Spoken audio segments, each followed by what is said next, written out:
They admit that it's a live virus, that the perfect place for it to breed and mutate is the nasal passages and the mucous membranes of the sinus. Sinus is huge. It sits up underneath the brain. The sinus is very large. But the point is, in fact, maybe we should pull up a Google image of the sinus and let people see, how it sits behind the nose right underneath the brain. They pump it in there, it breeds, and then they admit that no H1N1 trials were done. I have those headlines that the trial is the people being given the live mutating virus.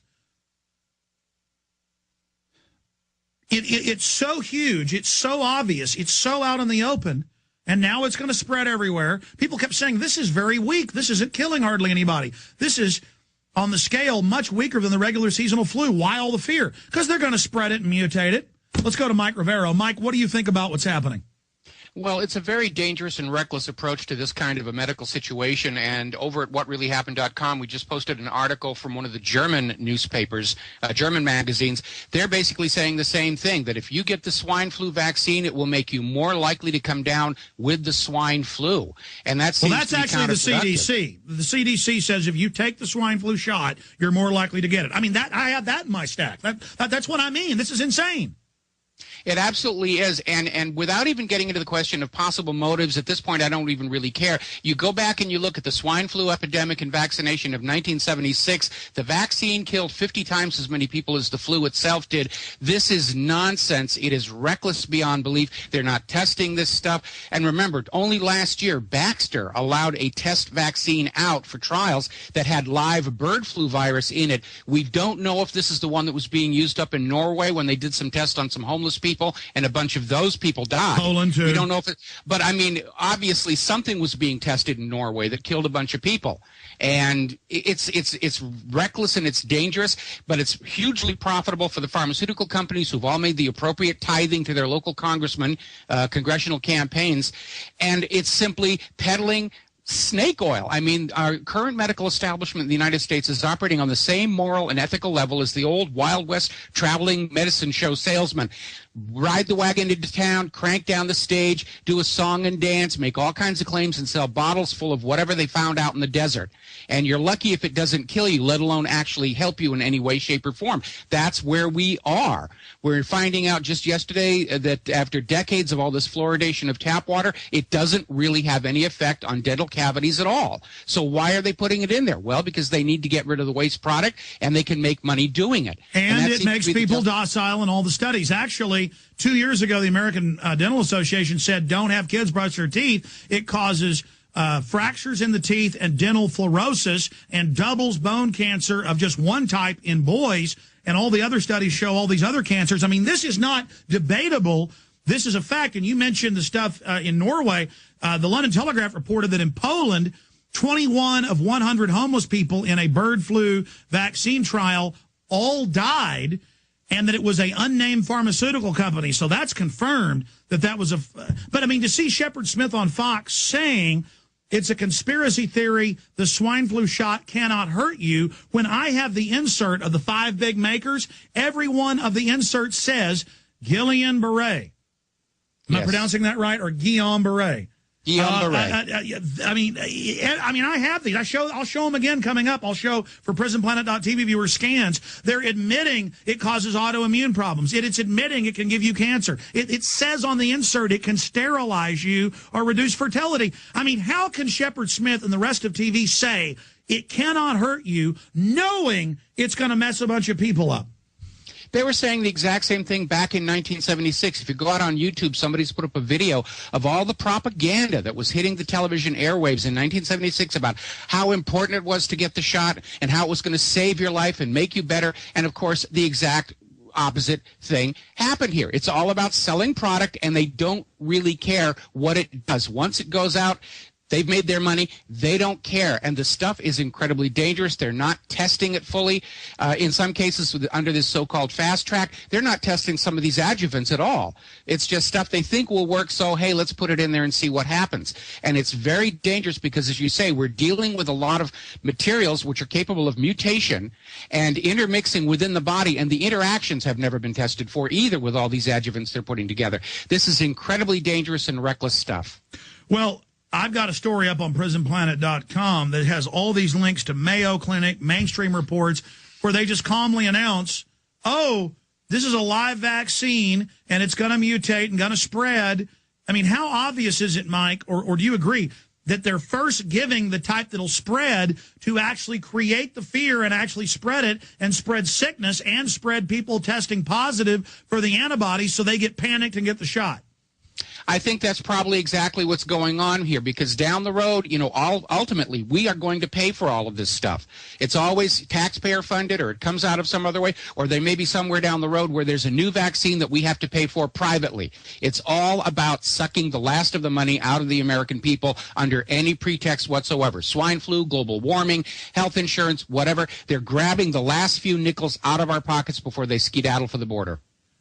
Well, that was my next point.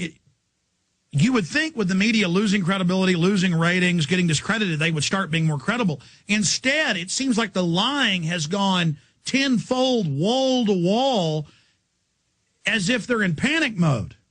I agree, absolutely, and nothing, I think, shows that more than the last 2 weeks. We're following on the Goldstone report about Israel, and then the UN requesting Israel to sign the Nuclear Non-Proliferation Treaty and submit to inspections, and Israel says no.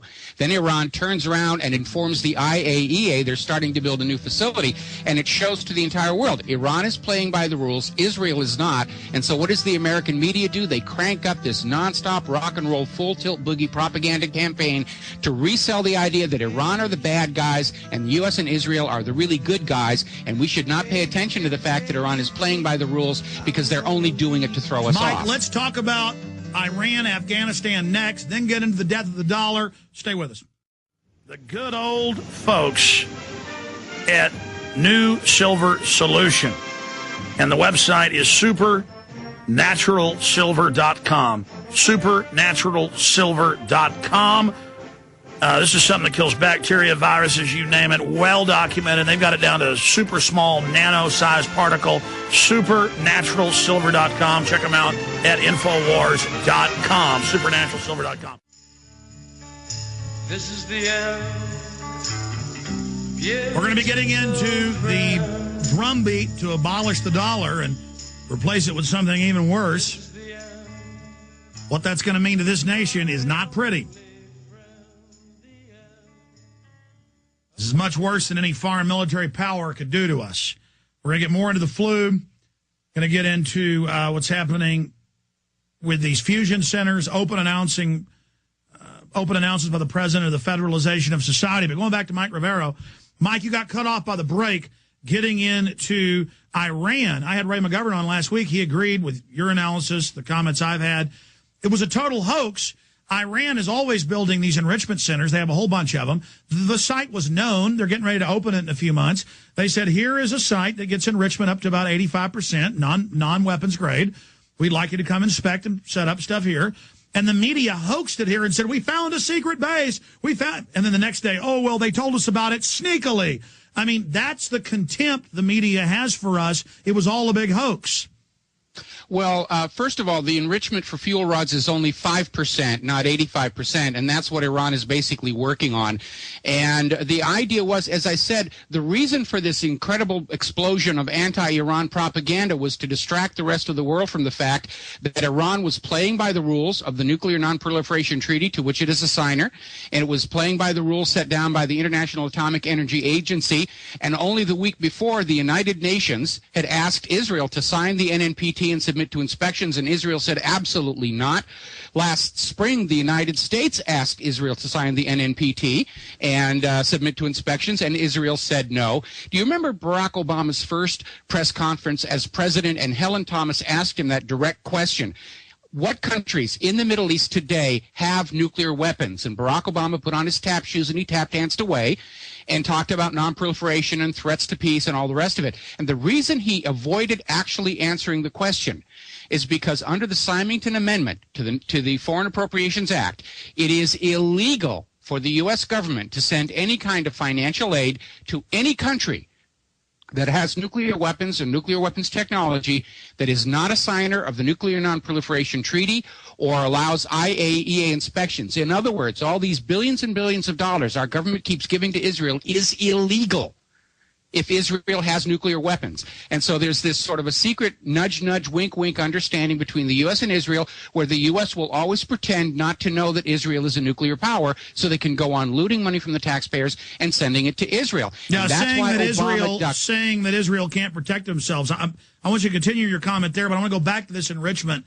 issue. I'm not a nuclear engineer like Bob Bowman or somebody, but I want to be clear from what I've read in the press, or if you're saying this is false, 95% centrifugal enrichment is what they need for an A-bomb, for weapons grade. Correct. Now, the debate is they've said you don't need a high percentage for regular fuel rods. Why can some of your centrifuges get up to 84, 85, 86%? The point is it still won't make a bomb. My point is they do have centrifuges, I believe Iran's admitted this, up to 80-something%.